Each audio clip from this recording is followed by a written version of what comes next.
Olá, minhas amigas e meus amigos, na resistência pela democracia e contra o nazifascismo, alegrias.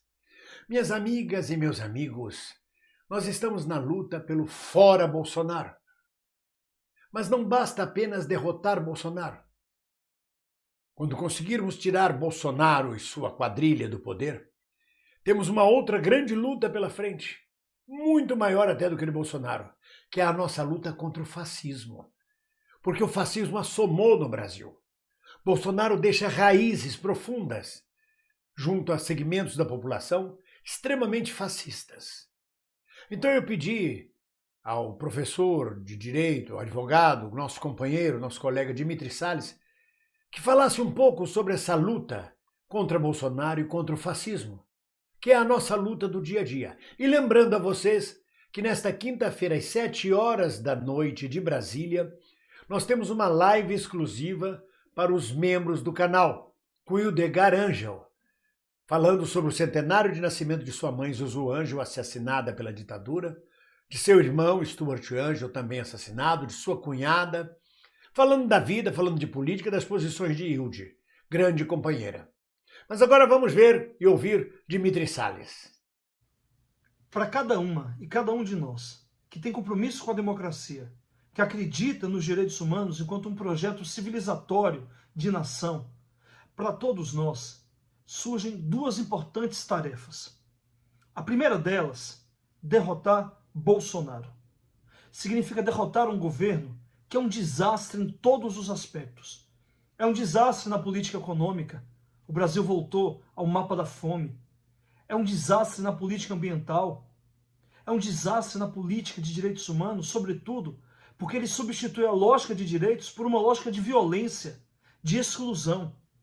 Derrotar o governo Bolsonaro significa retomar um projeto civilizatório de país.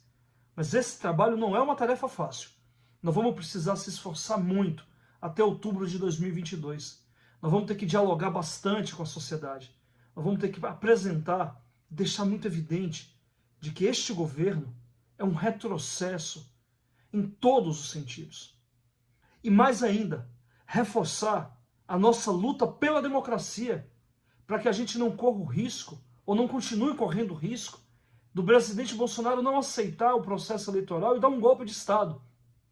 Derrotar o bolsonarismo é a tarefa primeira que nós temos. É demonstrar, por exemplo, que o discurso de combate à corrupção nunca passou de palavras ao vento, até porque a corrupção está enraizada no seio da sua própria família. Essa é uma tarefa urgente, importantíssima, e não é uma tarefa fácil.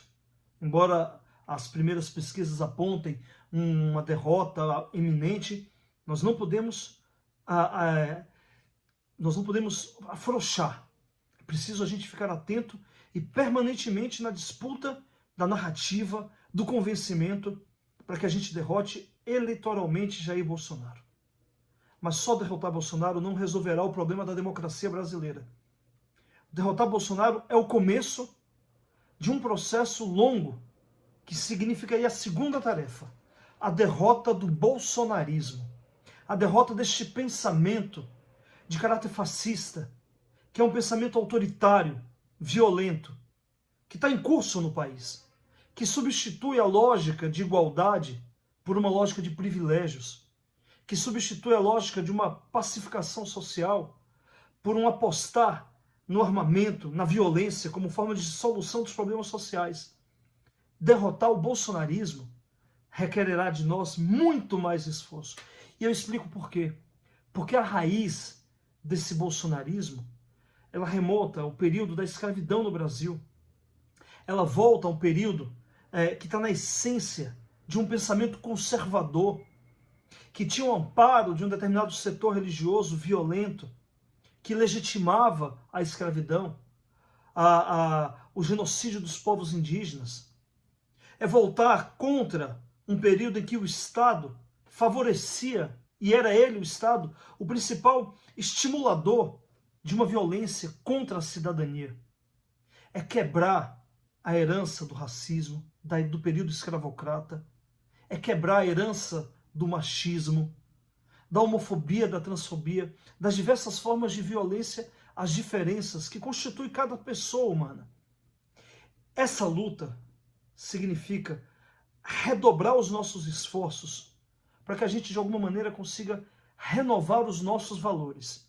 E para isso, a gente tem pelo menos 2 desafios que precisam estar desde já no horizonte da nossa militância. O primeiro deles, nós vamos ter que fazer a justiça de transição no país. Nós vamos ter que criar os espaços para tratar das feridas que estão sendo abertas agora. Justiça de transição não significa revanchismo, não significa uma justiça para punir aqueles que foram derrotados. Significa uma justiça que dê condição do país passar a limpo as feridas que foram abertas por processos autoritários. Diversos países do mundo, diversos, que hoje lidam melhor com direitos humanos e que valorizam mais a democracia, tiveram a sua justiça de transição. A África do Sul, para superar o apartheid, embora ainda não tenha superado completamente, deu o primeiro passo promovendo uma justiça de transição que pudesse responsabilizar aqueles que contribuíram para um regime tão violento baseado na segregação racial. Assim também fez a Espanha contra a herança de Franco, Portugal contra a herança de Salazar. Aqui na América Latina, Argentina, Chile, Uruguai, Paraguai, todos esses países tiveram a sua justiça de transição para lidar com os regimes autoritários nascidos das ditaduras militares das décadas de 60 e 70. No Brasil, nós não fizemos a nossa justiça de transição. Nós demos o primeiro passo, com a criação de uma comissão da verdade, mas nós não avançamos no sentido de transformar os valores que guiam, que orientam a relação entre Estado e sociedade e a relação entre os particulares, entre os indivíduos na própria sociedade. O que significa valores democráticos, valores vocacionados à promoção do bem, da igualdade, valores voltados ao respeito às diferenças. Nada disso se consagrou no processo democrático brasileiro. A nossa transição democrática, ela deu o primeiro passo. Saímos de um Estado autoritário para um Estado de eleições democráticas. O segundo passo, que se dá com o processo de justiça de transição, que seria um Estado de eleições democráticas para um Estado democrático de direito, um Estado de pleno direito, não se realizou no Brasil. A prova disso é que quando o Bolsonaro era deputado federal e durante um processo traumático que foi o impeachment da presidenta Dilma, no seu voto, ele endeus um torturador, endeus um cara que perpetuou os crimes mais terríveis, crimes contra a humanidade, que não foram julgados, que foram abandonados à impunidade por força da lei de anistia. O Brasil sequer cumpriu a decisão da Corte Interamericana de Direitos Humanos que mandava revisar a nossa lei de anistia. Nós que tínhamos uma tradição de respeitar as decisões dos ordenamentos internacionais, desprezamos essa decisão, que poderia ser um passo fundamental para a nossa justiça de transição, porque permitiria que a gente revisasse nomes de ruas que homenageiam torturadores. Nós não fizemos a tarefa de casa. E isso vai se revelar em atos voltados à defesa do exército tomar o poder, à defesa da volta à ditadura. Nós não consagramos, nós não consolidamos a democracia como um valor universal da nossa república. Esse momento que estamos vivendo, um momento em que o país é governado por um pensamento fascista, esse momento em que nós somamos mais de 500 mil de mortos por conta de uma pandemia, que poderiam ser mortes evitadas e só não foram, porque por trás dessa política genocida está um grande esquema de corrupção. Esse país que hoje vive feridas abertas, que ainda sangram, nós vamos precisar curar estas feridas. Nós vamos ter que fazer a nossa justiça de transição.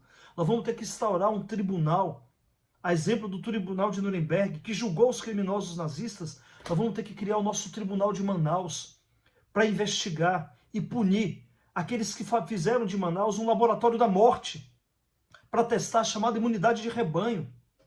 Nós vamos precisar limpar as nossas feridas históricas para que a gente possa curá-las. A medicina já nos ensina que não se cura feridas sem que elas sejam limpas. E não se limpa feridas tampando-as com band-aid. É preciso um processo histórico, um compromisso da sociedade consigo mesma, para que a gente possa, ao limpá-las, permitir que elas cicatrizem e essas cicatrizes fiquem como lembranças eternas dos nossos erros, ao eleger governos autoritários ou, de alguma maneira, possibilitar que esses governos se instalem. A justiça de transição tem na sua essência um processo não de revanchismo, mas de reparação histórica necessária para que o passado não volte a acontecer. Se tivéssemos feito isso com a ditadura de 1937, se tivéssemos feito com a ditadura de 64, nós não teríamos pessoas elogiando torturadores dentro do Congresso Nacional, dentro da Casa da Democracia, que representa o povo brasileiro. Nós não teríamos substituído o discurso por saúde e educação pelo símbolo das armas, que é o símbolo da morte, nas eleições de 2018.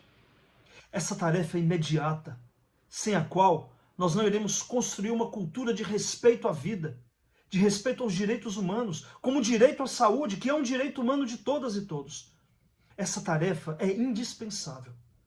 A constituição de um tribunal que possa limpar a ferida histórica que está sendo aberta agora, ela será somada à criação de comissões de verdade.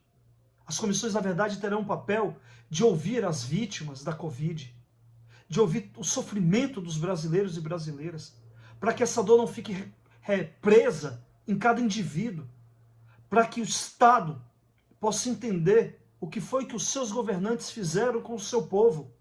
A Comissão da Verdade vai ter o papel de revelar uma verdade histórica, contribuindo para o trabalho de transição democrática.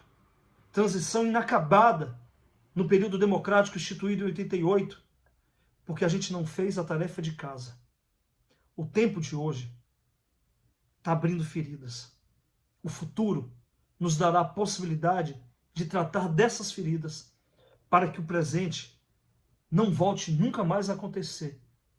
Para que esse presente de terror, de tragédia, de sofrimento, de luto, por atos provocados deliberadamente por governos autoritários, nunca mais se repita no Brasil.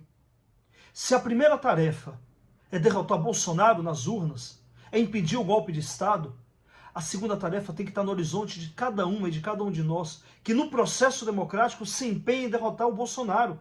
Não basta só derrotá-lo, é preciso derrotar o bolsonarismo, que em outros tempos já teve nome de integralismo, mas que no fundo é o velho fascismo, que está sempre à espreita, esperando a oportunidade de ressurgir.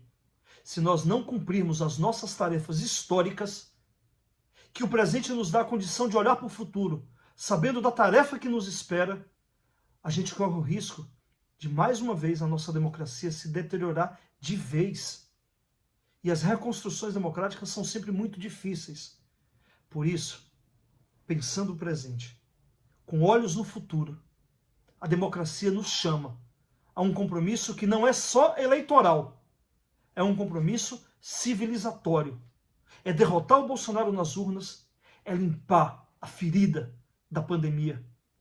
Essa ferida que não foi aberta só pelo vírus, mas também por um governo irresponsável, genocida, que vivia da morte, se alimentando da morte das pessoas. Se nós não fizermos isso, nós teremos desonrado a missão histórica que o país, aliás, a missão do presente que a história nos dá. O futuro nos cobrará, mas eu tenho certeza que a consciência disso guiará os nossos diálogos em torno das composições, das alianças eleitorais e do diálogo em torno da defesa da democracia. Esses dois compromissos são indispensáveis caso nós desejemos voltar a ter um Estado pleno de direito, um Estado democrático de direito, um Estado para todas e todos. Fica essa reflexão.